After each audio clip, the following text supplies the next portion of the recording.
My name is Bako Benjamin, National Coordinator of Taraba Above All.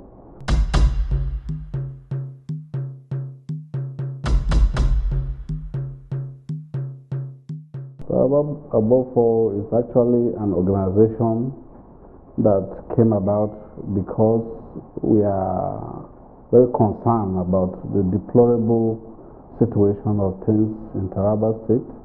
It's an organization that pulled together all well-meaning Tarabans all over the world that have interest to actually move and ameliorate the terrible situation the state has found itself in this very circumstance. Politically, economically, socially, and otherwise.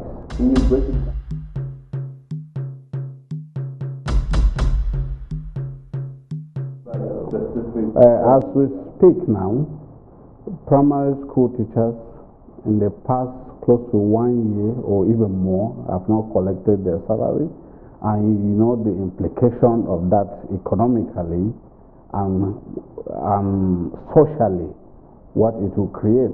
Besides the teachers, we have civil servants that have been working. In the past 7 months, they have not collected salary. And the amazing thing is that monies have been released to the state from the federal coffers in what they call, I think, a bailout plan by the federal government. We are aware that Taraba State collected its own share of the money about twice.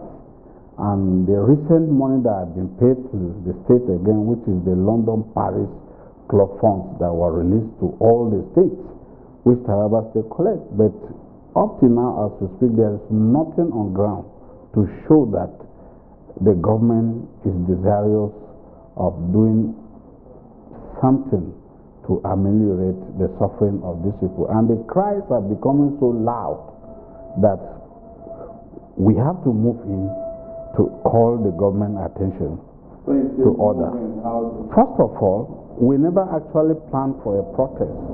We consulted the governor several times seeking audience with him on these specific topics. He was not responsive. So at a point he even invited us down to Taraba State, but we could not get to see him. So we all went our ways. So this demonstration became necessary because of his inaccessibility. Demonstration is coming up on 27 Monday, February 2017, and we urge all Tarabans, people that love the progress of the state, to actually come out in mass for a peaceful protest, not protest that would disorganize the state or cause chaos, but a peaceful protest to send a loud and clear message to the governor that the people are angry and they are hungry.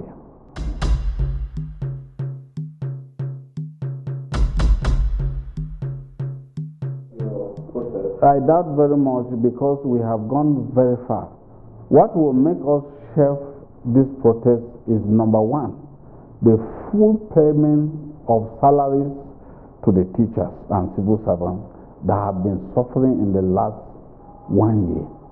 Then secondly, as we speak now, all the revenue of the state has been handed out to contractors who are not indigenous. And if you are desirous of reducing poverty in the state, you should not bring outsiders, non-indigenous, to take control of the state's resources. It's not done anywhere. You have to empower the indigenous population before you go outside to do that.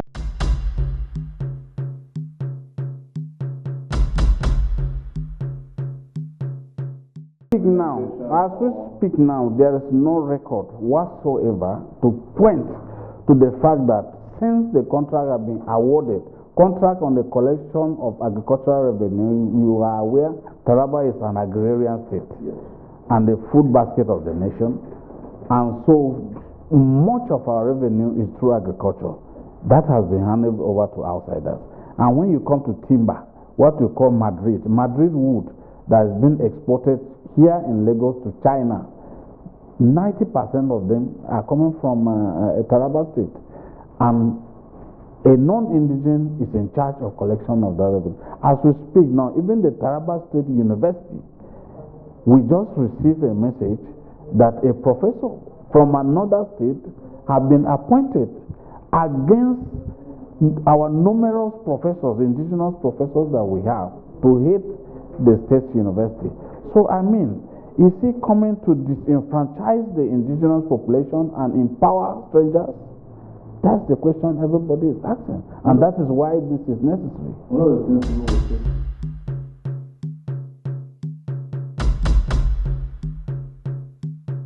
The good thing is that the governor is a Christian and I am a Christian. So the issue of religion does not even come in at all. We are calling on Muslims and Christians to come together to actually think deeply that the religious differences which our politicians normally play up is what is creating the misery we have in the society. So it is time now to jettison that and come together as one people to fight our enemy, which is maladministration, taking advantage of the religious divide and polarization. Definitely people are going to say a lot of things. You cannot divulge that. People are going to read meanings to whatever you say. Even if you are eating, people read meanings to it. But the good thing is that if you look critically, all the important questions that we have raised, none of the aides of the governors have come out to give us a concrete, clear response to all the issues that we are raised, which means they are guilty as charged.